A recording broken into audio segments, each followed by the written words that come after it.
Hello, everybody, and welcome to the Wait What We Talk About podcast, episode 135. My name is Bret, aka Enigma9011, and you can catch this podcast live over on twitch.tv/Enigma9011 every Sunday at 8 p.m. Eastern.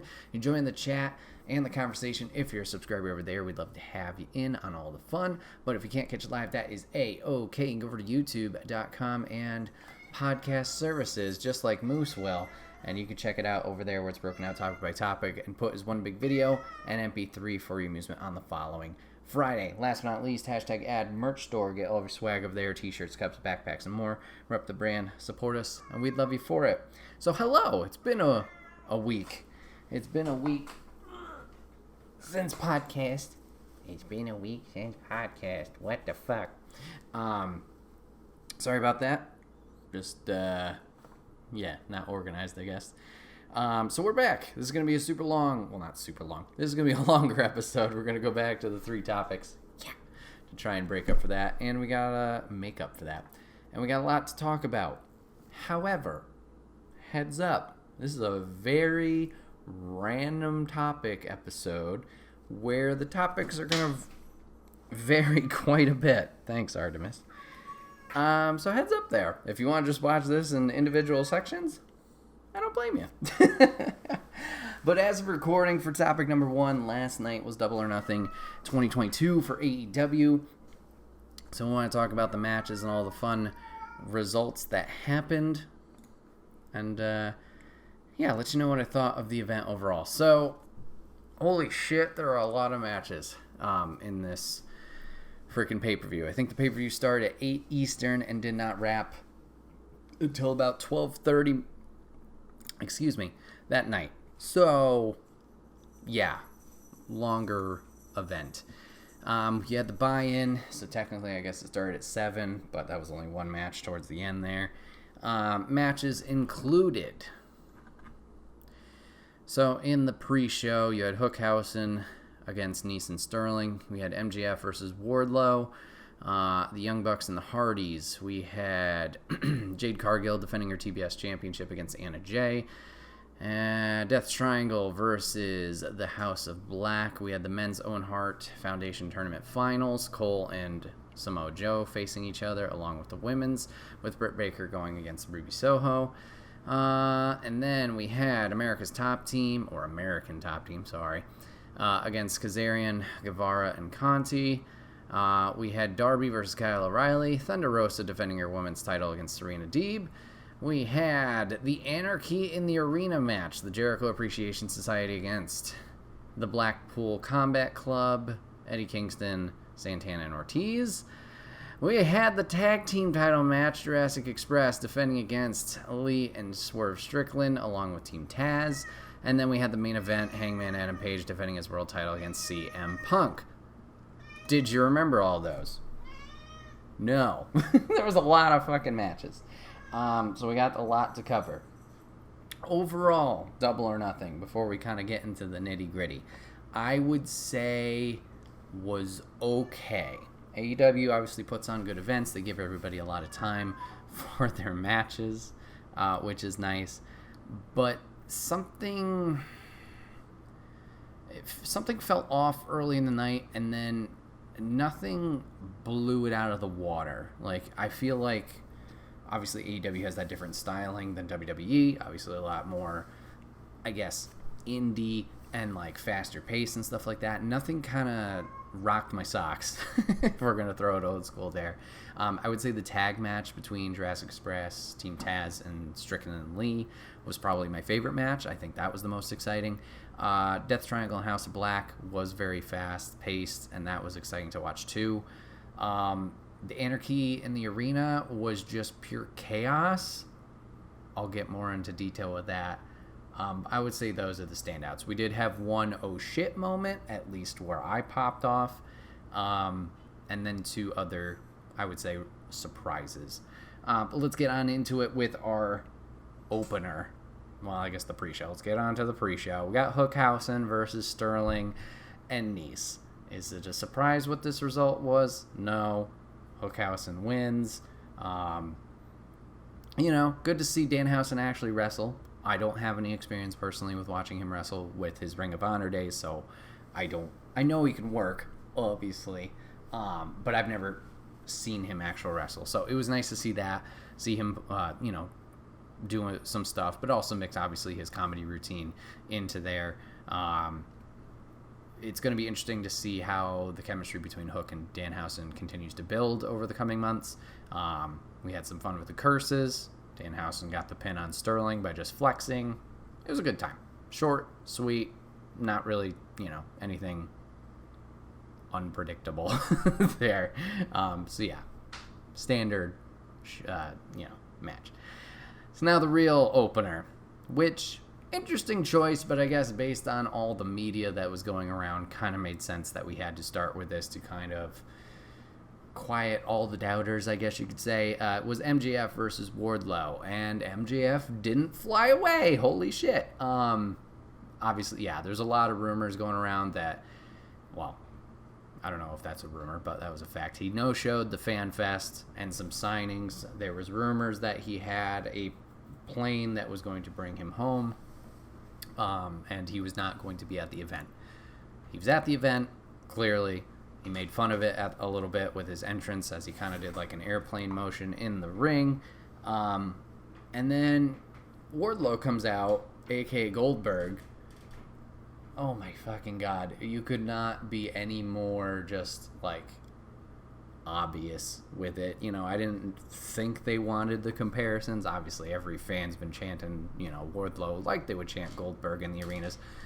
But comes out of his own room. He's got the handcuffs. He's got the security next to him. They do the whole walking out with him. No music still. No pyro. He didn't do the fight in the fireworks bullshit that Goldberg does, even though it is cool when he blows the smoke out of his nose. Didn't do that, but it was essentially like, okay, you're fucking just, this is you, I guess. So yeah, match once again. The result wasn't surprising. I would say from a booking standpoint, from a story point standpoint, I understand what they did. Essentially, it was a squash match. Wardlow, beat the shit out of MJF. MJF tried to run, tried to cheat, got caught, tried to, apologize, and then Wardlow powerbombed him 10 times. And that was it. That was all she wrote. And then MJF got stretchered away with the worst air mask thing where it wasn't covering his mouth. So, yeah, I get it. I was hoping for more. And, maybe that's me being selfish and being like, oh, blah, blah, blah. We know MJF can talk. We know he can wrestle. We've seen that. I was hoping for a little bit more of back and forth here. But once again, it's me being selfish. I get it from a story point why this works out. Gets the revenge on his evil boss and the asshole, and you put Wardlow, you push him, and now he can go do his own thing and be successful there. So anyways, squash, quick, very simple. Now, on MJF real quick. He's great.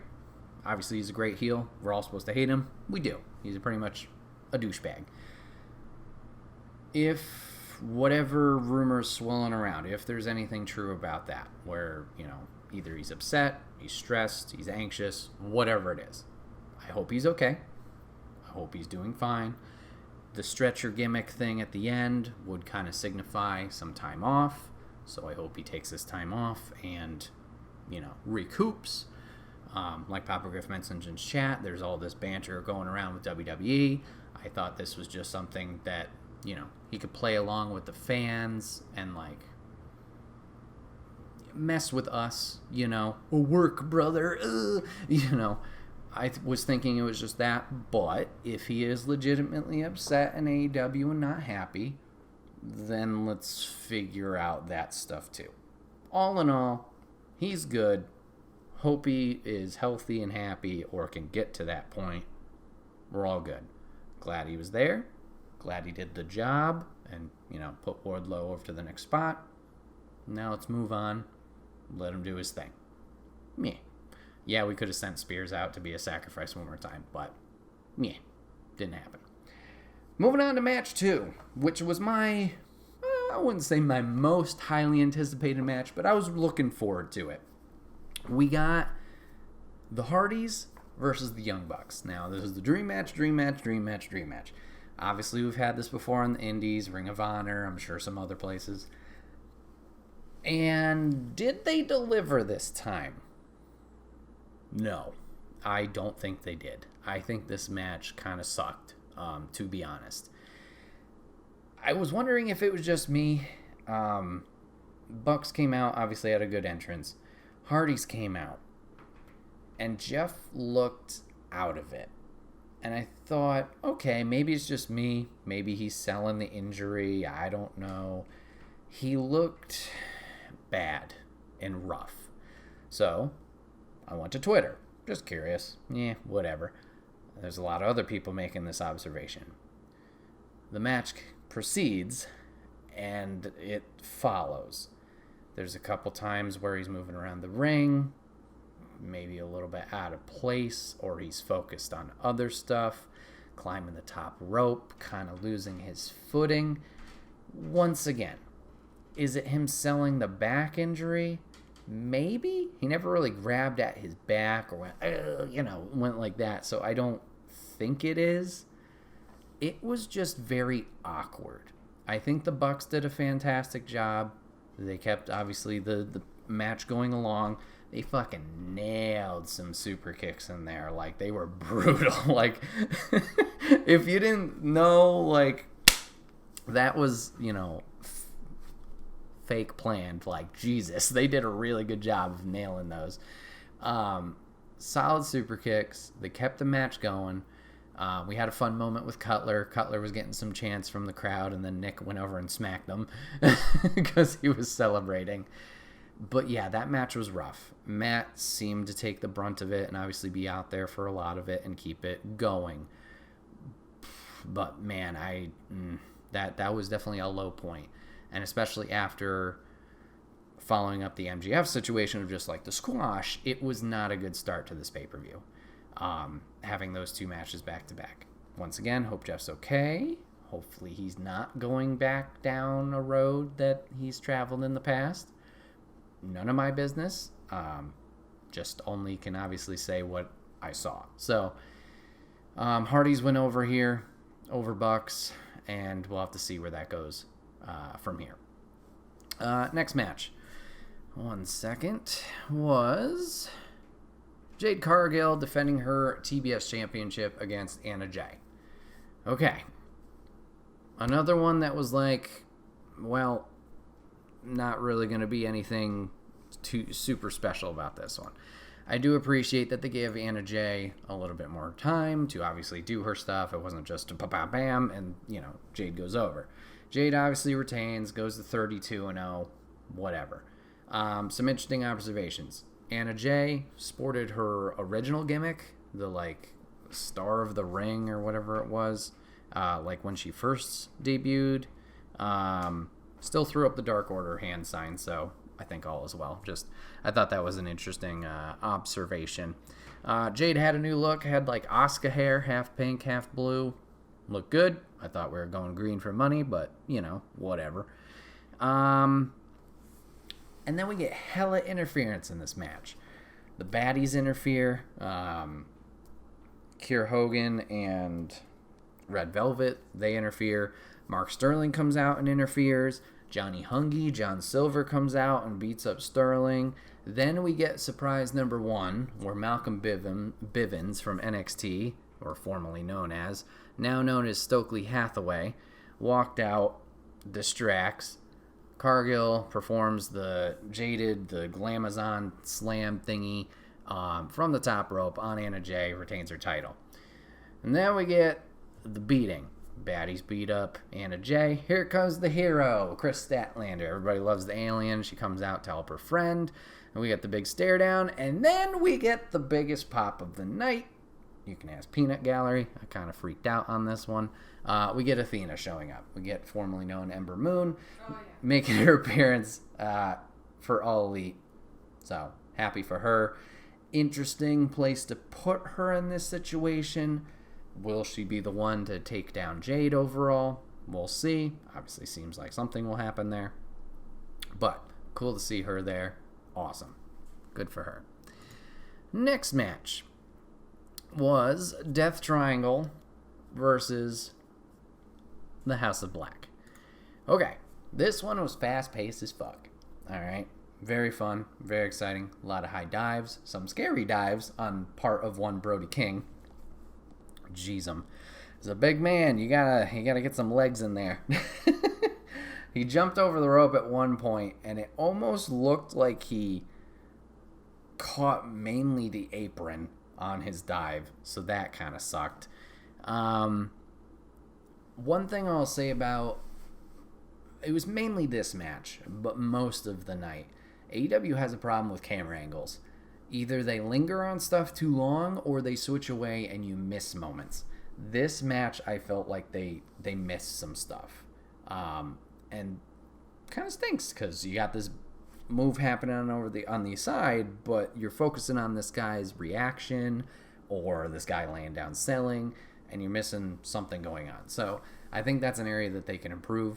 I know WWE gets made fun of all the time for all the rapid cuts, but when the guys are moving fast, you kind of have to do that, especially in this company. So I feel they need to improve on that, kind of see where the action is and react to it. And I don't know if maybe talking to the wrestlers beforehand would help in that situation from a presentation standpoint, but just something I noticed. So how did this match end up? So Death Triangle gets in control. Abrahantes hops on the ring apron. He's like, yeah, go Pac, get him. Distracts the referee. Uh-oh. All right. And you thought, okay, House of Black's going to turn this around now. Aleister Black in the ring. The other two were taken care of outside the ring. Malachi is going to turn around here. No. Instead, Pac low blows him. And nails him with something. But anyways, he's on the ground. So he's going to go set up for the Falcon Arrow, Black Arrow, whatever he's calling it now. Gets to the top, we get the lights out. Oh shit, another person showing up. And it's the frickin' transformation finally finishing up. It's Julia Hart, now joining the House of Black. No eye patch, all dressed in black. Spits the mist at Pac's face. He'll fall. Catches a spin hook kick from Malachi. The House of Black will win and take this one. So, after months and months and months, after Julia has gotten the poison in her eye, she is now fully part of the House of Black. It's gonna be interesting to see where this goes, because Julia, I don't know, doesn't have, not from an in-ring perspective, but doesn't have a lot going for her right now. The only personality traits I know of is she's a cheerleader and she's a 2-time winner thingy, and she just throw up the 2s whenever she was with Varsity Blondes. So we'll have to expand on her. Hopefully it's good. We'll see. Does this mean Death Triangle now gets a woman representative? Maybe, or we're moving on to something else. I don't know. We'll have to see. Time will tell. We're going to move on to the Owen Hart's men's tournament final next with Adam Cole Bay against Samoa Joe. Slight observation, no TV title with Joe when he comes out. We got Mike Chioda as referee. Match was okay, pretty standard. Once again, nothing kind of stood out, which I feel is the common thread for most of this night. And I'm sure a lot of other wrestling fans are like, what the fuck are you talking about? It was fine. It was okay. Bobby Fish interfered at some point. Cole gets the win. We're going to have the title celebration later on. And it seemed like Papa Griff's prediction was going to come true as we move on to the women's final of Ruby Soho versus Britt Baker. Only cool thing from this match, and that sounds bad, both of them got played out to the ring. We got Fozzie's guitarist playing Britt Baker out to the ring, and then we had Rancid playing Ruby Soho for Ruby Soho as she came out. Seemed like she loved that moment. I know she's been a big fan of the group, so happy for her in that moment. Not happy for her in the match outcome, because both ladies did great. Really good match. Definitely. Britt goes for the lockjaw. Ruby fights her off, pulls the hand away, goes for a pin. They get out of it. Ruby's gonna hit her, like, enziguri kicky thingy. I don't know what it's called. This is real good stuff. And then goes for a sharpshooter. I'm like, oh, okay, a little homage here. Wasn't the best sharpshooter. Britt was working her leg earlier, so, you know, she was kind of selling that kind of on the ground. So the two go to the top rope. I think it was the top rope. And Ruby goes for some kind of victory roll flip thing over her into a pinning predicament on Baker. 1-2. Britt reverses the weight and gets on top of Ruby. 1-2-3. She won with a roll-up. What the fuck was that? Like, nothing, no big moment, nothing. Just, let's go to the top rope, almost like a Canadian destroyer, if I'm recalling correctly. Flip it back over. What?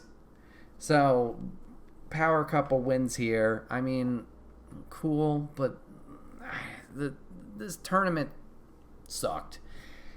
I think overall the tournament, was it a good idea? Yes. Obviously, let's memorialize Owen Hart, obviously, and his, you know, the things he did for wrestling. Great, let's do that. I think the execution of this tournament could have been a lot better.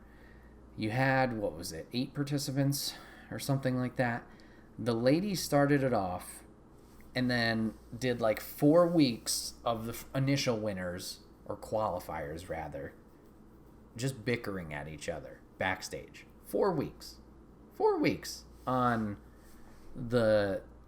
just in a backstage interview. Like, oh, I'm going to meet you in round 1 and blah, blah, blah. Like, do something different. Get a build going. Do anything. Statlander coming in for Hikaru Shida as a replacement. Obviously, I don't know if that was super planned. Probably not. Things happen. I just didn't feel any, like, I should care, to be honest. Like, is it cool they got the memorial, like, title belts and they got the World Cup engraving, the Tournament Cup engraving? Sure, but we didn't know about that going in. And, like, where do they go now? Is it just, like, bragging rights? Like, oh, yeah, I got that. Or is it just padding everybody's single records who did well in the tournament? I don't know. I didn't care. Didn't care at all. Like, Cole and Joe should have been a fantastic match. We never got that in NXT. We got teased for it. But that could have been way better. Baker and Soho, like I said, it was good, but that finish just was like good match, and then flat ending. It just, I don't know. It didn't, exactly. It is like the MJF ring, the diamond ring thing. Why? What does this matter? So MJF can cheat with it? Okay. What if fucking Dante Martin wins it? What is he gonna do? Is he gonna flip with the ring? What? It's a FTW belt. We can do the same thing. At least they fight over it, but does it really mean anything? It's a belt Taz brought. It's not even an AEW official belt. Who cares? Who cares? And I feel that was the case for some of these rivalries too. Like, no build. And they have all this time, and it's like almost too much build. Like, there's got to be some balance here. Like, I think Punk and Hangman had a decent build, you know? But, like, Rosa and Deeb, we fucking tried to speed run this in the last week going into this pay-per-view as Deeb comes out and does this big promo. And then Thunder Rosa wasn't on TV for a month, or if she was, she would get interrupted by, like, Nyla Rose and Vicky Guerrero, or just doing nothing. Like, is she working at Mission Pro Wrestling? If she's doing that thing, fine. She's now on Bustin' Open for an hour on Fridays. I don't remember what day. Good for her. What are you doing? We had this big chase. I'm skipping ahead to their match. We had this big chase with Thunder Rosa. The chase. We have this big moment in Texas. Yeah, she won. Then you do nothing. Nothing with her. Why? What are we doing? And that could be said, the same thing could kind of be said about Jurassic Express. This tag team match was a tag team match that felt like they were worthy champions. They've defended their titles, I know, before, during their run. I guess Bucks, FTR, other teams, they defended it. But this match felt like the first one that actually, like, legitimized their run. The rest were kind of, no build, it was fine. It was okay, but I don't know. This tournament just fell flat, in my opinion. Seems like it's going to be a regular thing. That's okay. Let's learn from what we did here. Let's try and do it better. Interweave some storylines into the participants besides just bitch, moan, point. Like, do something with it. I don't know. Anyways. Men of the Year with Paige Van Zant against Guevara, Conti, and Kaz. Weird team up here. Who's a good guy? Who's a bad guy? Sammy and Ty are really leaning into the whole getting booed thing, which I get it. Steering to the skid or whatever the fucking phrase is. Great. They're doing that. But everybody's a bad guy here except for Kazarian. Whole match Guevara was showboating, checking on Ty. They're all lovey-dovey, whatever. Like I said, steering into the skid. There's the friction between Kaz and them. Van Zant did okay in the ring. Good for her. She didn't get the big finish like I thought she would. Against Ty, she got some moves in. But the finish is going to be a TKO from Scorpio and Kazarian. After Kazarian comes in and wrecks shop. We got one big moment where Guevara did super kick Ty accidentally. But Men of the Year and Van Zant are going to win this, so that means Guevara and Kazarian can no longer challenge for the TNT title as long as Scorpio Sky has it. Okay. Then we get the filler. We get Darby Allin versus Kyle O'Reilly. That's it. 2 iffy dives from Darby. One very low, hit the apron, and then one was planned, but he was caught in the choke by O'Reilly, kind of like under his arm. Almost looked like he could hit his head like a DDT into the floor, like the entrance ramp, but I get that spot was planned. Kyle used Darby's chain to flip him over at one point, hits him with 3 penalty kicks, and then a knee drop for the win. Meh. AEW Women's Championship. Thunder Rosa versus Serena Deeb. Ladies put on a good match. Nothing super memorable. Rosa retains. You liking these descriptions? Yeah, this was most of the night. So now we get to the most insane match of the night, as we're going to get the Jericho Appreciation Society against Kingston and the Crew. This one was pure chaos. You could almost say it was anarchy in the arena. Oh my god, that's the name of the match. Holy shit, these guys just went at it anywhere and everywhere. And the cameras were cutting, like there's too much going on. They could barely keep up with what the fuck was happening. You had Moxley and Matt Menard starting it off somewhere. You had Santana and Ortiz fighting Angelo and fucking Hager. And then you had Kingston and who the fuck else is there? Kingston and what's the kid's name? Daniel Garcia going at it. Daniel Bryan was fighting Angelo at one point. Jericho swapped. I don't know. The fucking bodies everywhere. And boy, did it get violent. Moxley brought a fork to the fight and stabbed the shit out of Matt Menard's head. He was fucking Crimson Mask, bleeding everywhere. Bryan and Angelo were fighting in the seats that were unsold in the tarped area. Kingston and Garcia were in the back. Kingston was getting choked by his chain being dragged around. They got into a freight elevator and went down somewhere. Santana and Ortiz did a really cool table spot on Hager where I think it was Santana was yeah. One of them was holding them up. The other one was in the ring, jumped out, like blockbustered them, and they powerbombed them through some tables. They also did this dueling frog splash off of a ladder onto two guys. Anyways, so much going on. I had to pee. I left, came back. It was still going on. So at some point, Jericho Appreciation Society turned it around. Oh yeah, Wild Thing was playing for like a half of this match. So I come back. Somehow Jericho Appreciation Society has turned it around. Apparently Kingston wanted to set Jericho on fire because of the fireball that Jericho had shot in his face. So he poured gasoline on him. Hager makes the save. And then they take Daniel Bryan, walls of Jericho, and then the top ring rope was unhooked. Hager took it and wrapped it around Daniel's neck and just fucking lifted him up. It looked like he was going to kill the man. And Daniel Bryan went unconscious because of the pain. And Jericho Appreciation Society won. A lot going on. Hard to keep track of. And holy crap, violent. Jeez. I could definitely see it in a way. Like this was a live audience. Like just the chaos. And like it was fun. Especially with Wild Thing playing on. It like, woo, you know.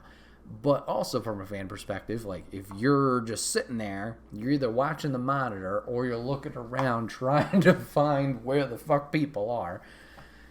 I don't know. I know the pre-tape stuff, like Stadium Stampede, Ultimate Deletion, I know that's a little bit weird for a live crowd, but at least with that presentation, it can be this chaoticness.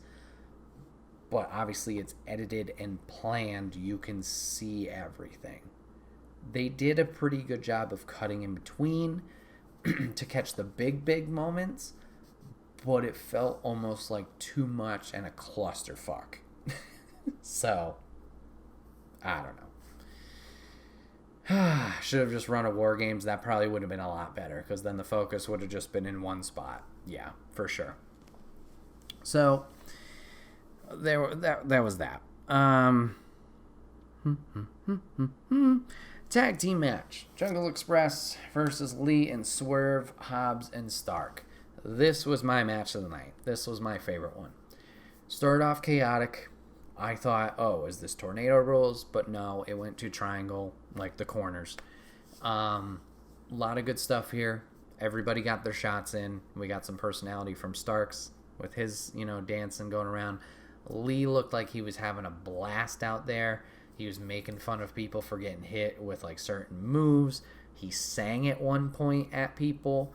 Swerve did the awesome backflip moonsault off of Keith Lee at another point. Yeah,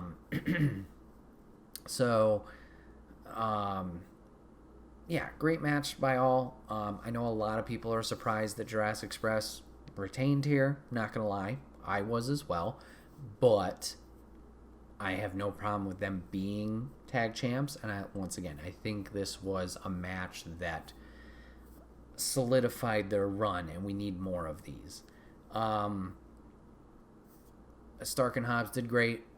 Lee and Swerve did great. I can see them obviously keep pushing them in this tag division, keep them relevant. Don't just, oh, you got your shot and now you go back to the back of the line. I get that from a ranking perspective, but don't forget about them, essentially is what I mean. Like, keep having these teams have good matches with either each other or different teams. Keep them involved, because it was good. There was something here I wanted to point out. Luchasaurus. I think we need to do more with Luchasaurus. I love Luchasaurus, but he does the same thing every match. He's doing the John Cena 5 moves of doom. Please expand your character, your move set. He did the same. It was him, Hobbs, and Lee. Same double clothesline. Same roll through kip up thing. The hook kick where one guy ducks, then the roundhouse kick. He didn't do his moonsault, surprisingly, in this match. He attempted choke slams. But it was essentially like, oh, here's the Luchasaurus spot. I want them to do more with him. Also, his character is now resorted to him just going, blah. And I get it, he's a dinosaur. But the man can talk. Let him talk in promos. Let him do something. Let him have a personality instead of just, wah. I don't know. People thought Christian Cage was going to turn tonight. And I can definitely see reasons for it. Like the teases, obviously, they've had. But with the Jurassic Express retaining here, it did not make sense. Christian did help them retain as Starks attempted to cheat a few times with the FTW belt. Christian would lift up Jungle Boy at the end in celebration. Didn't swing at him there, slam him down. So all good still with Christian Cage and Jurassic Express for now. Then we get our main event. CM Punk versus Hangman Page. Okay, thoughts on this one? Another confusing one of who's the good guy, who's the bad guy. In this build, it seemed like Punk was turning heel, at least from my perspective. Seemed like he was turning heel. He was a little bit more aggressive with his tone and a little bit more negative towards fans here and there. So I thought, okay, Punk's the heel here. Also, Page was making the claim of, like, he's going to save us from Punk being the world champion. I don't know if it's been going around or whatever. Punk wins the Ring of Honor title, world title, becomes heel. He wins the WWE Championship, turns heel. So it was like this pattern. So Hangman was noticing that, trying to prevent that. But in this match, it almost like seemed like they flipped roles, where Page was the heel at times. And I was wondering why. And I'm not sure if it was just because he was so determined to keep this belt off of Punk that he was doing this. He didn't do anything super dastardly. Later on, he would have a moment of conflict with himself of whether he should cheat and use the world title after the ref got knocked out, but he decided not to, which would lead to the finish. It seemed odd. Also, notable in this match, two had a good match, slowed the pace down, did well. Punk attempts to hit the buckshot lariat. We saw him hit it on John Silver a few weeks ago. Attempts it. Messes up. I get it. It's a hard move, you know. You're essentially doing like a handspring into the ring. Loses his footing, falls. Whatever. We recover. Hangman tries to hit him with something. Reverse. Blah, blah, blah. Punk tries to go for it again. And messes up a second time. Brother, if it didn't work the first time, don't do it again. Yikes. That was not great. Fans did kind of turn on him a little bit at that point. Speaking of the crowd, a lot of CM Punk favoring him, but at one point we had a dueling chant and it seemed pretty 50-50. So at least both guys are, you know, being supported in that facet. So yes, we do get to the finale. So I mentioned Hangman has this conflict with the world title. Does he use it to hit Punk? Does he not? The ref got knocked out because Punk picked up Hangman for a GTS. Feet hit the ref. Ref goes down.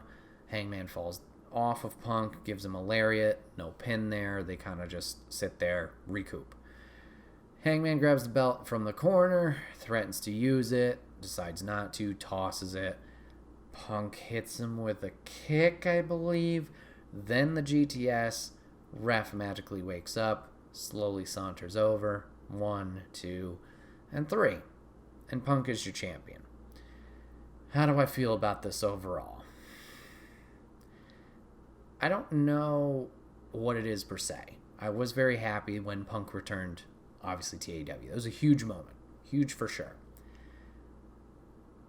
But for some reason, he soured on me fast. And it's not that I don't want to see him in AEW or wrestle or anything like that. No, absolutely not. it's just, it's weird. It's hard to say because I like Punk, and obviously I've been a fan of Punk in the past. If you've seen, t-shirts, hoodies that I'm wearing, etc. It's just like burnout from him. I'm like, yeah, I'm good. I want something different. So seeing him win the title here, I get it. From a business standpoint, Punk's over. Duh. People love Punk. That's why you brought him back in the first place. It was this huge moment. So put the title on him. Okay. I talked with Papa Griff about this even before Double or Nothing happened. Does he win? I said no. Then he proceeded to ask me, does he win ever? And I couldn't answer. I didn't know officially.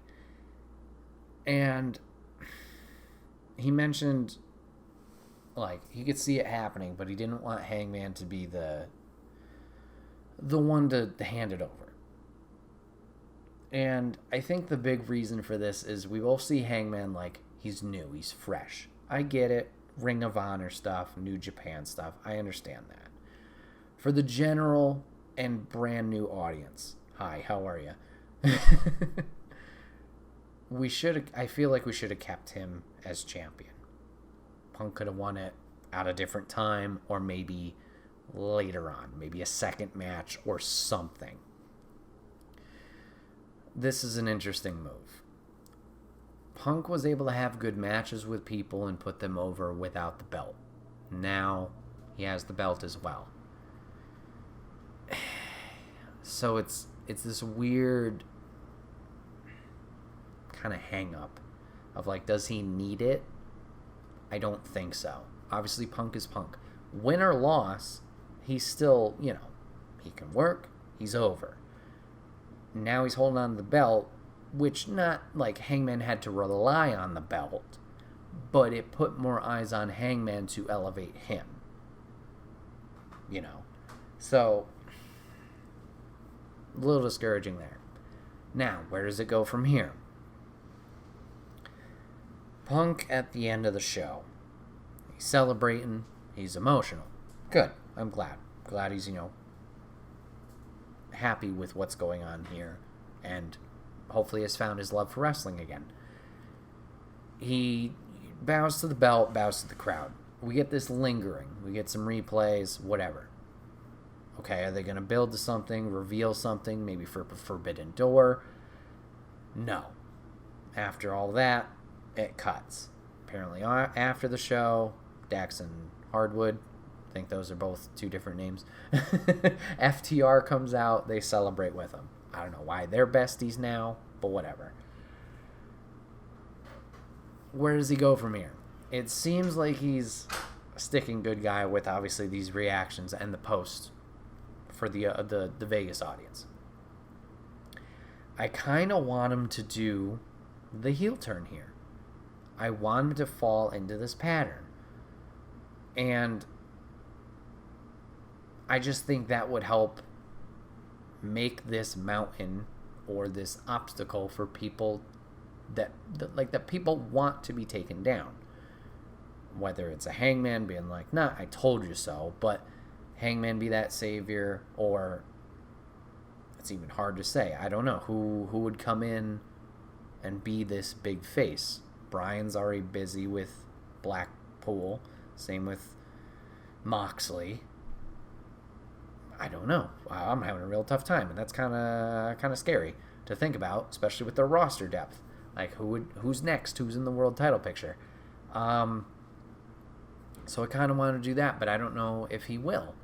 And then if he does stay good guy, who is the heel that will come in? I don't think Omega's ready to come back.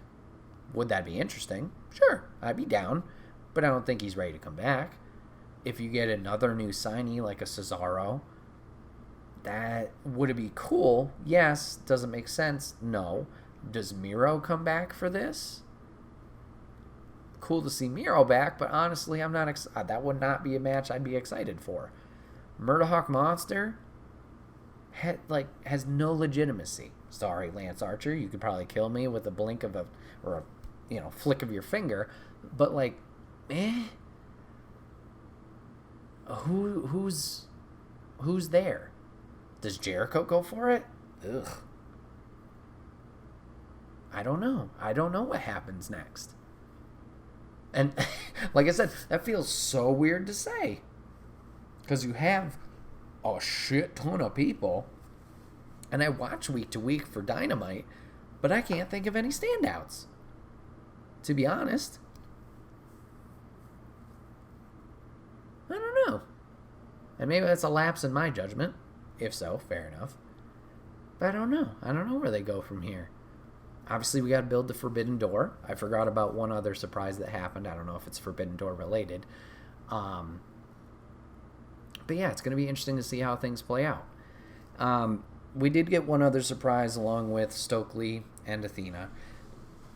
Andrade had a backstage segment saying how he hated the Andrade House Family Order, whatever the fuck it's called. Hated the name of the stable.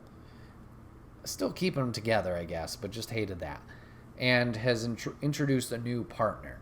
And it's Rush, or I think it's Toro Blanco or something like that. So, okay, I don't know much about this guy, but we got a new signee. Cool. We'll have to see what he does. So Bobby Griffin chat says Adam Cole. What about Adam Cole? Does he go for the title? He would probably be the forerunner, right? He's got the tournament win, so obviously he's padded his singles fucking ranking a little bit. I guess he would be the forefront, but when do we start getting into the Undisputed Elite drama, the Bullet Club stuff with Forbidden Door coming up? Like, are him and Switchblade seem cool, so I doubt they're gonna feud. It's hard to say. I don't know. So overall, how was Double or Nothing? It was okay. I don't know. I don't know if I'm just getting burnt out on AEW, and that seems weird to say. But even week to week, I'm like, it's on at this point. It's, I don't know. Maybe it's just me and wrestling. Maybe I can only watch the pay-per-views. Maybe watching week to week isn't something for me. Like, I haven't watched NXT in a while, but I don't know. I feel like when I was watching NXT, I was more invested in things. And, you know, that was before the whole 2.0 stuff, so don't yell at me too much there. I don't know. It's an interesting situation. I want them to do well, and I know they can do well. Obviously, they've showed that. They showed that hand over fist. They can do well. And I want them to do well because it is entertaining and it is fun. And, you know, competition makes everybody better. But at this point, it's just, And it's the same with WWE. It's just, yeah, there's things going on. I want them to do stuff that's interesting, but at the moment, it's like, I'll put it on, but I'm not going to, like, sit down and really invest in it. I'll listen to it. I'll look over, glance. I might be doing something else, playing a game or whatever, but I don't know. Just, it fell flat to me. And especially as one of their biggest pay-per-views, granted, I know they only have, like, 4? This felt off. I don't know if less matches would have helped. I think build for sure would have helped. We already talked about it. Some things just kind of seemed thrown together or had some to little build at all. I think in 3 months in between pay-per-views, you would think there would be something. Even if there's like 2 rivalries, like you have a rivalry that's not a pay-per-view finish, and then you have a month and a half build for something different. That's fine, because I get it. It's hard. 12 weeks is hard to stretch out a story. Sometimes you gotta make them shorter, you know? Especially in today's society. We're all brain dead and want things now. I don't know. It just, yeah. This was the first one I felt, about overall. I don't know. I just hope for more better stuff in the future. Moving on to topic 2. This is our first transition of, like, totally different. I want to talk about some indie games that have been playing lately. Recently, this past weekend, I've been very stressed. Weird, things have been happening. I'm okay. Just for some reason, pent up stuff. And then, didn't feel great. Um, so I decided to dive into some indie games that I've kind of had on the backlog. Some of the Kind of Funny community and 6-1 Indie and the Trophy Room. They've kind of talked about it, and I decided to give it a try. So I played 2 games to completion, 100% platinum, AE. And I thought these games were really fun and deserved to be talked about. And the first game I played was a little game called Unpacking. I've talked about this a little bit on stream before, but essentially what unpacking is essentially what the title is. You are unpacking. And you're like, what? Why would that be fun in any shape or form? I don't know. It is. It's simply a zen chill game where you just unpack boxes and organize your rooms. And it starts off the character's like a kid. It's your child, so you're organizing the child's room, taking out all their toys, some art supplies, whatever. You unpack all the boxes, try and figure out where things go, move on. And the thing that this game does, along with obviously just the mechanic of unpacking these boxes that you moved, or you're moving from or whatever, is they slowly give you a story as you progress through the levels. And you're probably asking, there's a story in this game? Yes, it's very subtle in how they tell it, but it's kind of fun to see the evolution of your character, as you progress from level to level. So, spoilers.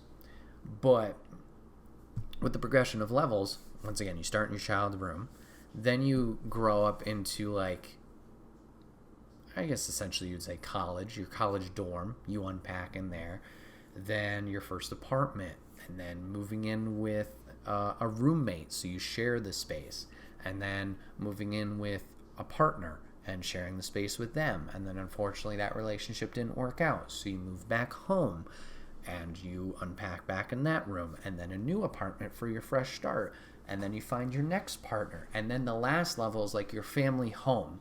And with the levels, they kind of expand on the rooms that you unpack. So, as the child, you only get the one room. It's just your bedroom. You unpack that.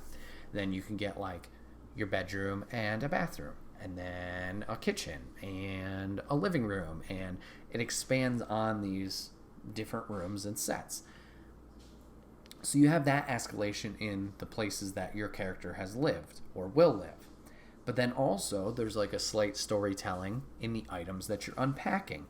So there's certain things that will go from your childhood room almost essentially to the end of the game. And you kind of see, oh, I still have this stuffed animal, or I still have this little bus, or the art supplies, and seeing the character's evolution of their career choices. They want to be an artist, and then they end up making children's storybooks. And you can see that progression as well throughout the things you're unpacking, from sketches to finished books later on to their degree that either you hang up or you put away because of the point of their life.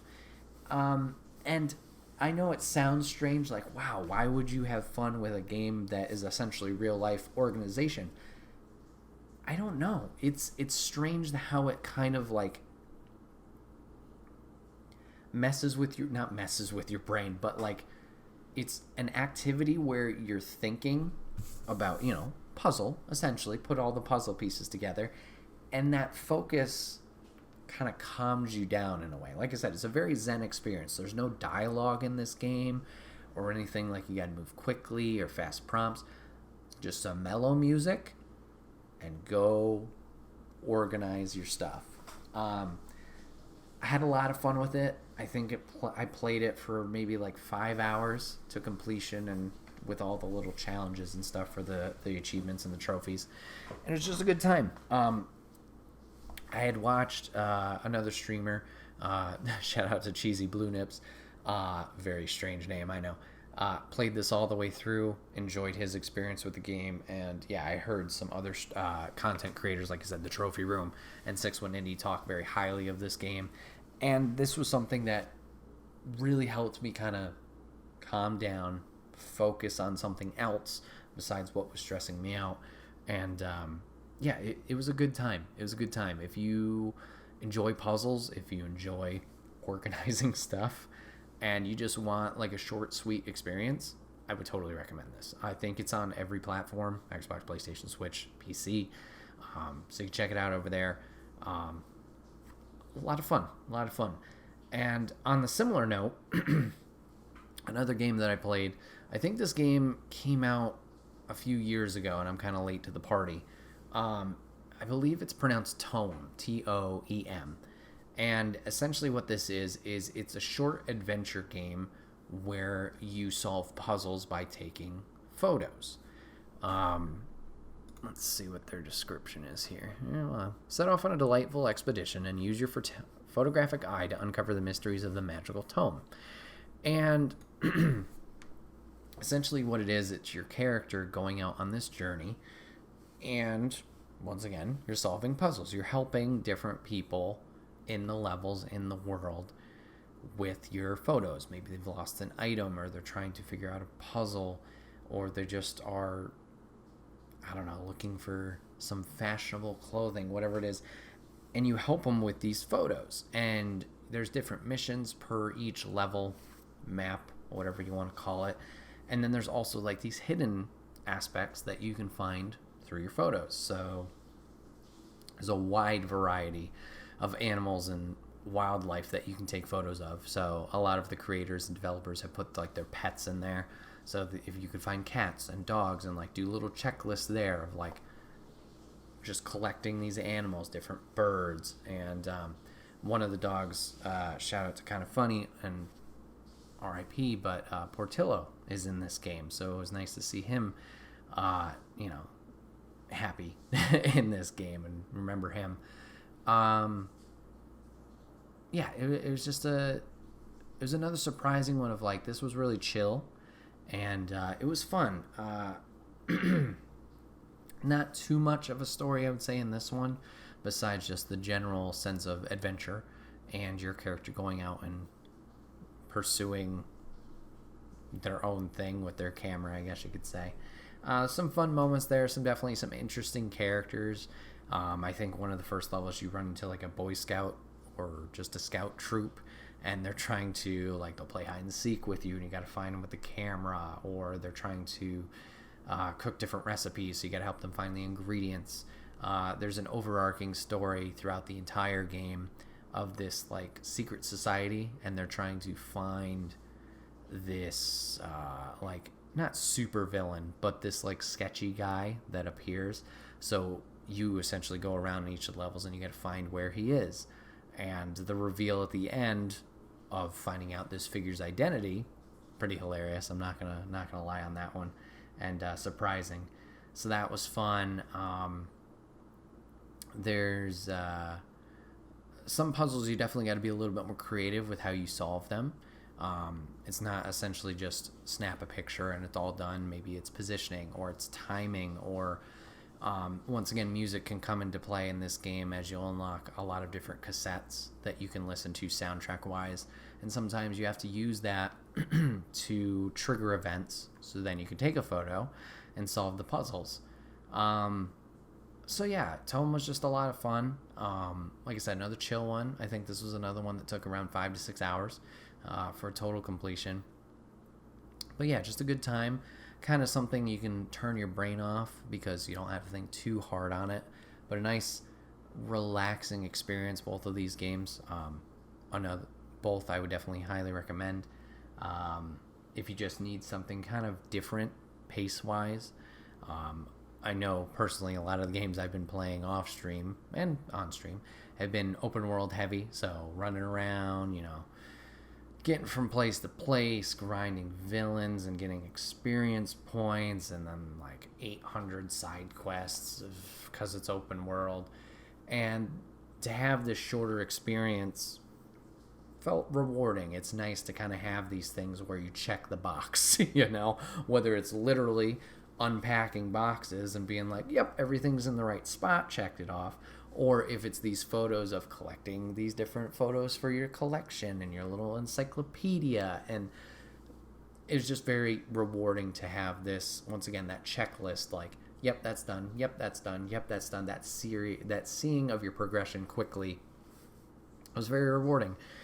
So I'm looking forward to diving into more indie titles like this. Obviously, we dove into recently, over the past month, Nobody Saves the World, and obviously that was a fantastic game, and I really enjoyed that. Talked about that on a previous podcast.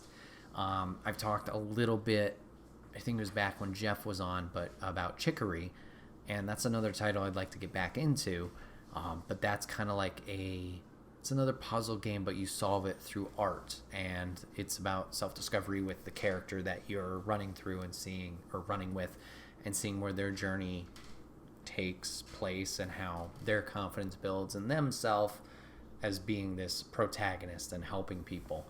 So I'm looking forward to diving back into that and seeing where that goes. Shout out to Mr. K-Step Kyle for recommending that one. He said that one is really good for him and hit an emotional note with him. So I'm looking forward to seeing how I connect with that game a little bit more.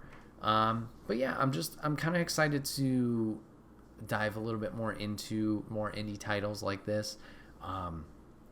I know there's a lot of them, and definitely, a lot are very hit or miss just because of, either the team's art style or the budget they have, for sure. But there are a lot of good titles out there that I think deserve time. And once again, shout out to 6-1 Indie. They cover, well, guess what? Indie games. So, you can always check them out. They're always reporting on good stuff.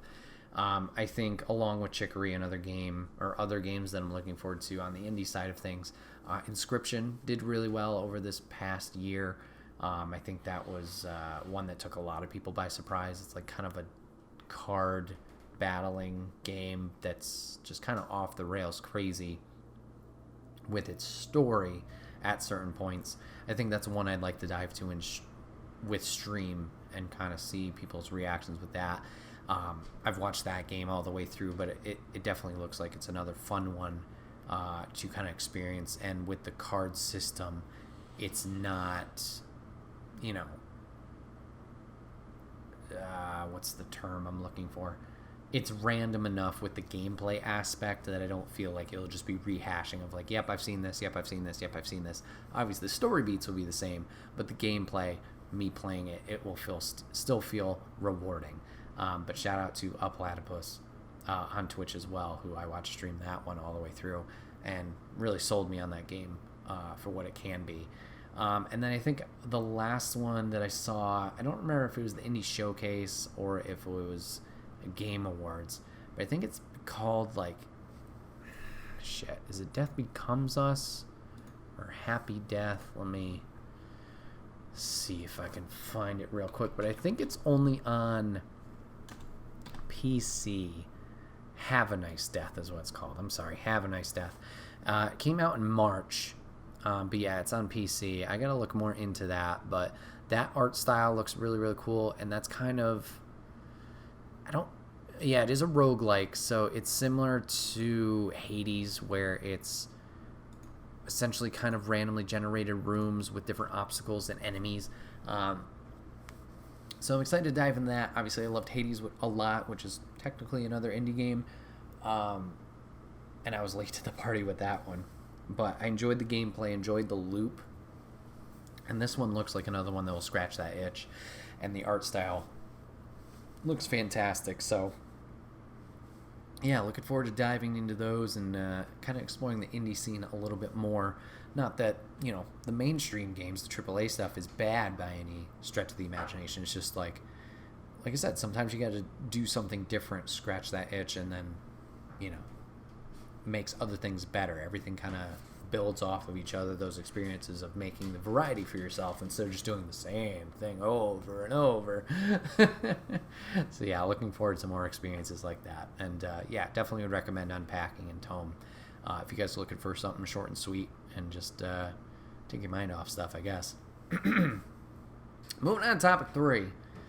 And boy howdy, did I give you guys, the warning that this podcast would be random in topics, very wide variety. So recently I decided to watch a movie franchise with Lady, and I brought it up. I want to make that clear. I brought it up. And I'd heard good things about this movie franchise. And I was like, I want to give it a try. I know a lot of people shit on it just because some actors in it. But, I was like, I'll give it a try. I want to see what the good parts of it are. And so recently, we decided to watch the Twilight movies and that series. Oh, boy. I don't know who I heard from that these were good or that there were good aspects of these films. Oof. Lady gave me the warning as we started that first one. She's like, this is going to be bad, and we're going to make fun of this. And I said, oh, all right. And she wasn't wrong. There was a lot of things in these movies that just made you scratch your head and just wonder why. And I get it. It's not for me. It's not, this is not I'm not the demographic they were trying to reach with either the books or the films. Duh. But it's just, you watch it and you're like, what? This is like cringeworthy and at certain points and just like so confusing at others. So yeah, we did watch 5 of these movies. Holy shit. And it was an experience. I will say, Lady and I did get a lot of enjoyment out of it simply from, the open conversation and commentary we were putting behind these movies. So, cringeworthy stuff. What's wrong with this movie, Bret, or this series of movies? What's going on? What's going on? Why are these so bad? Like, how bad could it be? It's a love story. We got vampires. We got werewolves. We got action. Why are these so bad? Well, let's start with the elephant in the room, which everybody makes fun of. Kristen Stewart and her emotionless vibes. Girl, I don't know what happened to you. Make that bank. You do you. I should have known this from Snow White and the Huntsman. Like, there's nothing going on here. It's deadpan. You're talking to a wall. So anyways, there's the first one. Then we get the relationships. Now, obviously, apparently Kristen Stewart is the hottest thing since the Epcot Ball. And, Edward the vampire wants her, duh. And Jacob the werewolf, oh wait, we don't know he's a werewolf until movie 2, 3. They all blend together. Who fucking knows? He's all over her. Alright. So they're both obsessed with her. Whatever. Fine. Edward is another one that has no personality until like the 4th movie, where we finally allow this man to laugh. For like 2 seconds, though. 2 seconds. It's not a lot. He gets to laugh. You relate with him for a hot second, and then he goes back to brooding vampire mode. Okay. He's a creep. He just, stares at her and, just longs for her soul. That's romantic, right? So there's that. Then we get the werewolf. We get Jacob, who's, obsessed beyond control with Bella. Kristen Stewart. A human. He's also human. But whatever. Obsessed. Almost to a very creepy point where he's possessive. Does Jacob have personality in this movie? Yes. But he's angry a lot. And that's about it. So, alright. So yeah, we get Dumb and Dumber fighting over her. Whatever. Later on in the franchise, I will say, I enjoyed these two. I liked them better than I thought I would. Why? Because Edward chuckles for 2 seconds, and the two actually have a healthy relationship. Now you're probably asking, how do they have a healthy relationship? Obviously, Jacob's in love with Bella, and Edward and Bella are gonna go to the sunset, and they're gonna be a whole thing. I don't know. Events transpire. But anyways, they're friends. Now, the reason they're friends is Bella and Edward eventually tie the knot. Aw, that's cute. And then they can't bang because the vampirism is too powerful and will destroy Bella. Okay. Well, eventually... Too strong. Well, eventually they do. So, and it's a magical experience. But only after they're married. But only after they're married. Because the author's Rules. And, that's fine. You do you. Whatever you get. But anyways, so they do. And they do it once. And it's so... Well, actually, they do it more than once. But the event is so... damaging. That she gets pregnant. And the pregnancy is going to kill her. R.I.P. So sadly, that does happen in real life sometimes. But the vampire baby is going to essentially kill her because the vampire baby is taking too much resources from Mama Bear. It's killing her. Obviously, you got to support the baby. Obviously, eat more for the baby and, resource like that. Nothing's helping this case. She is a husk. Just because this baby's just sucking everything out of her. Anyways, so she dies. Edward saves her by poof magic making her vampire. Alright, whatever. So she's edgelord vampire at the end of this. Now, the baby, aw, cute baby, not as ugly as I thought it was from the CGI memes. The baby ages fast. Okay, because it's a super baby. It's like half vampire, half human. Alright. Anyways, ages super fast. So, at the end of the movie, or the last movie, she's like 7? Whatever. Okay. We're going to circle back to her. I'm jumping over all the place with this. I get you. So let's go back to the beginning. So obviously the love triangle is your main focus here. These are romance novels for preteens, teens. So duh. Let's, tickle their jimmies or whatever you want to call it. Not in that way. Jesus. Rustle your jimmies. Anyways. So, movies. How do movies go? Any place. You get 3 acts. You get your intro, your build, your conclusion. Let's take movie 1. Welcome to my TED Talk. We get the intro of all these dumbasses living in this cloudy place. Okay, great. We have a threat. Oh no, a rival vampire gang being all vampires. Ooh, they're killing people. Rats. Let's build them up. Oh wait, no we won't. We'll just introduce them, they're a threat. Conclusion of the movie. One of them attacks Bella. He gets jobbed out like fucking the Hurricane. No. I'm giving Hurricane way too low credit. Gets jobbed out like Colin Delaney in ECW, Deep Dive, WWE. Jobbed out like nobody's business. Nothing happens. No, drama, build, epic fight.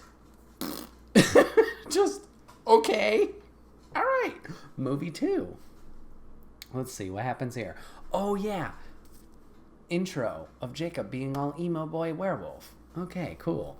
Build. We have the waifu of the original vampire being all pissed. Oh my god, you killed my boyfriend. The conclusion of the movie. Nothing happened. Oh, wait. Was the second movie The Jobbers? That she, or her army, was that the third movie? No, that was the third. That was the third movie. The second movie, truly nothing happened. Second movie, nothing happened. Truly nothing. It was just Edward went away because he wanted to go on vacation, and Jacob came in and was like, hey, girl, you looking good, and possessive. And nothing happened. Movie 3, this bitch is still angry. Oh, wait. Yes. Dakota Fanning happened in movie 2. Dakota Fanning happened in movie She's 2. The best part of the whole franchise. Good for you. I'll get into that hocus pocus magical vampire cult later. Movie 3. We get this bitch still angry. So she makes a vampire army. Now, apparently, allegedly, in the vampire lore, baby vampires are more dangerous than mature vampires because they can't control their urges for blood. And they're very strong. Okay. Who said experience means anything? Whatever. So she's going to make all these baby vampires, and what I mean by that is just people freshly bitten. She makes an army. Okay, we're going to make an army, and we're going to go after the squid squad of the vampires and the werewolves all teaming up to protect Bella. Okay, we get that. We get all this middle area of like, drama, I don't want to be a vampire, I don't want you to be a vampire, blah, blah, blah, blah, whatever. We get to the end. We get to the fight. And guess what? They're all jobbers again. They all die immediately. What? No satisfaction. You built them in the beginning. Oh, the threat. Oh, we're all going to train together in the woods because they're a threat. And they're powerful. And they're baby vampires. And then in the end, we just go, bink, and they all explode. Not really, but like... No threat. Nothing. The waifu who is all pissed recasted and just gets her head ripped off because that's how you kill vampires. If you didn't know, you got to rip their head off and then you rip their arms off and then you set them on fire. Because reasons. They did her dirty. Bryce Dallas Howard, the recast after whatever her face. Yeah, the girl from How I Met Your Mother for one episode. Anywho, so now we get into the movie 4 and 5, which is one book split into 2, because why the fuck not? Because money. So now we have a bigger threat. We've been actually building Bret in these first 3 movies. Didn't you know Dakota Fanning was in movie 2? And there's this emo cult vampire we're old as shit thing in Italy where it's a secret society and they police vampires? Yeah, that's what happens. Anyways, so this whole movie arc, we're building these guys. And by building, I mean we're not doing anything. We established them in the movie 2. Okay, Secret Society of Vampires. Ooh, this could be bad. Do they do anything in movie 3? I think you see them and they're like, Movie 4. Movie 4. Oh, no, I'm sorry. Movie 3, the, like, lackeys of the main squad go, and let the war happen between baby vampires. Should we stop this? No, we hate them. We're going to let the... Yeah, they're just like, yeah. They decide to not police, is essentially what they decide to do. So... the whole thing, essentially, with them is, oh, Bella's a new vampire. Whoopee. We like her for her power because every vampire has a unique power to them. One can see the future. One reads emotions. One reads minds. Bella has a shield, which will come into play later if you wanted to know. I don't remember the other ones because they're not that important. Anyways. So Bella's intriguing because she has this unique power. So they want her in the secret society of Hoopla. Anyways. So that's their whole gimmick. Is they want her. Okay. Motivation. Next, because the baby is born, then it's like, ooh, we got to kill the baby. You can't have half human, half vampire babies because then it's going to blow our whole cover. And then we can't be a secret society anymore. So that's their whole shtick there. So in movie 5, I know I kind of skipped 4 because nothing happened in 4. Movie 5, we bring on anyone and everyone who wanted to sign on for this movie to get a quick paycheck. The only noticeable one is Raimi something or other. Malik, thank you very much. Who's the fucking Avatar? Who's the... Yeah, well, okay, yeah. His vampire abilities, he's the Avatar. He can command all 4 elements. Woo! Anyways, he's the only noticeable one. I don't know whoever the fuck everybody else was. Got a bunch of jobber actors. No, I'm just kidding. So anyways, we recruit all these characters to protect Bella and the new kid. These like the extended family of the vampires. Whatever. Still got the werewolf squad. What up? So it's a big fight between them and the secret society of vampires who live under the stairs. So whole conflict is the kid. The kid is going to expose the vampire thingy mob. Whatever. So how do we deal with this conflict? I will say they did something neat here. One of the vampires, her trait is like she can see the future or at least possible outcomes. I don't think she's 100% out all the time. So main bad vampire of the secret society who lives under the stairs, if he touches somebody consensually, he can read their thoughts. He can read every thought they've ever had. Every thought they've ever had. Creepy. Yep. So he does this with the fortune teller to make sure she's telling the truth. And through this, he sees the result of the fight. But as the audience, we also see the fight play out.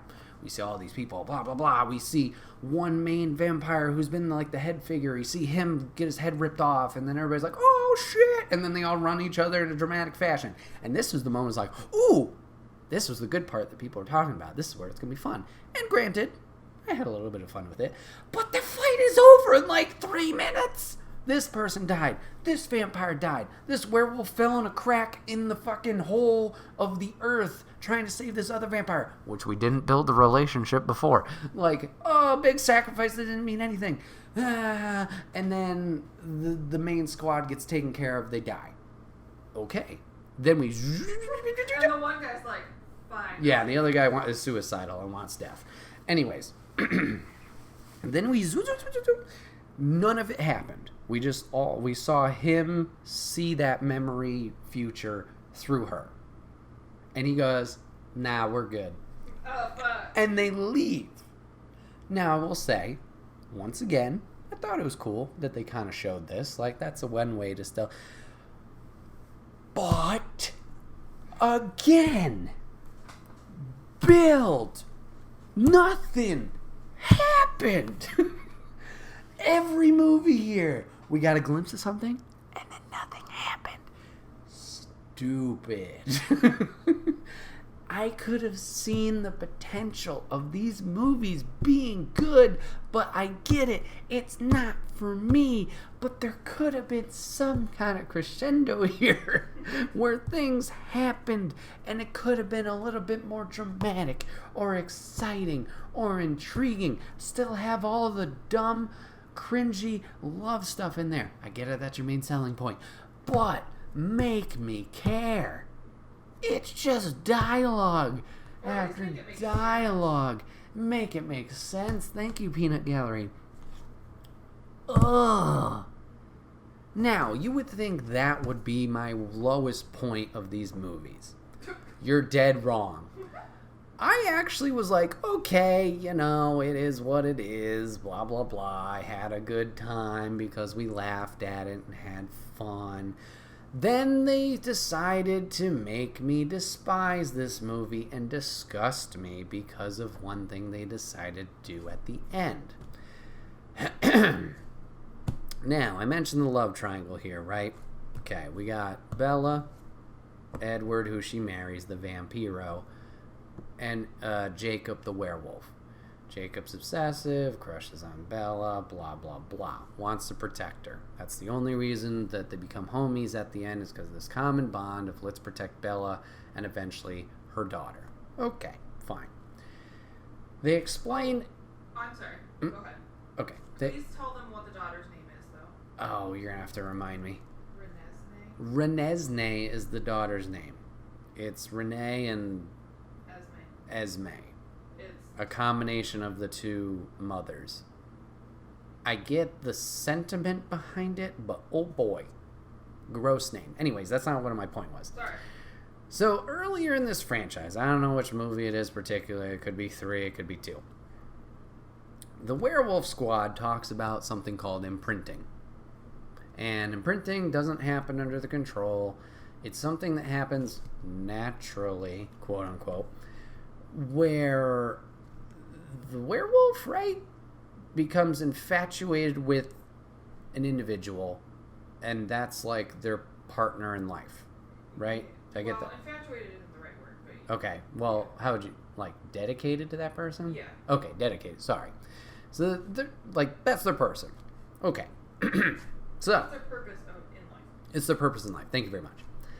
So, we get that brief explanation somewhere in the movies. Now, daughter is born. Daughter is born. And Jacob has this imprintation, I don't know if that's the right terminology, on the daughter. Now, initially, to me, the audience member, I was like, this is perfect. This gives Jacob purpose. Besides just going, ooh, I want to be a rebellion and protector. Whatever. Gives him purpose. He is the protector of the child. Makes complete sense. Why is he so infatuated with Bella? Because eventually he's going to be this protector, this guardian for this child. He's going to look after her. He's going to be this, guardian angel, I guess you could say. I'm down for that. Makes sense. We get to the conclusion of this movie. Big Bad's all dealt with. They went home to Italy. They're back under the stairs.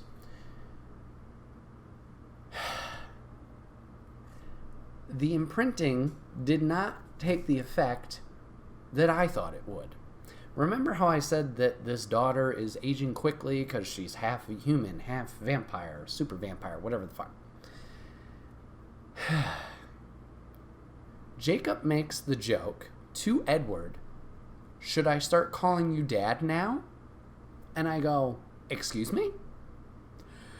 This bitch is going to be in a relationship with the child. Not while she's a child, I get that. But when she's grown up in 3 weeks, I don't know, whatever time limit it is. What the actual fuck? I can't have Mom. I'll have her.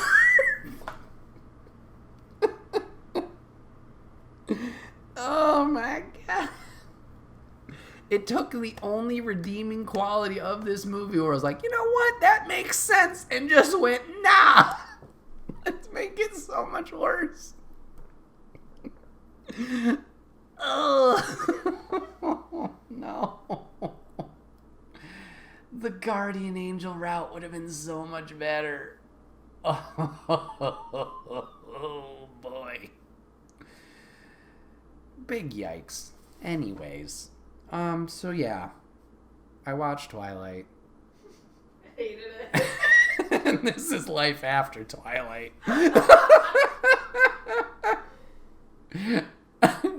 Oh.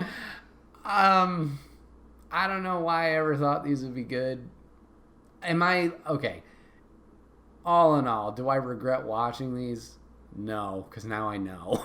Now you know the meanings. Now I know.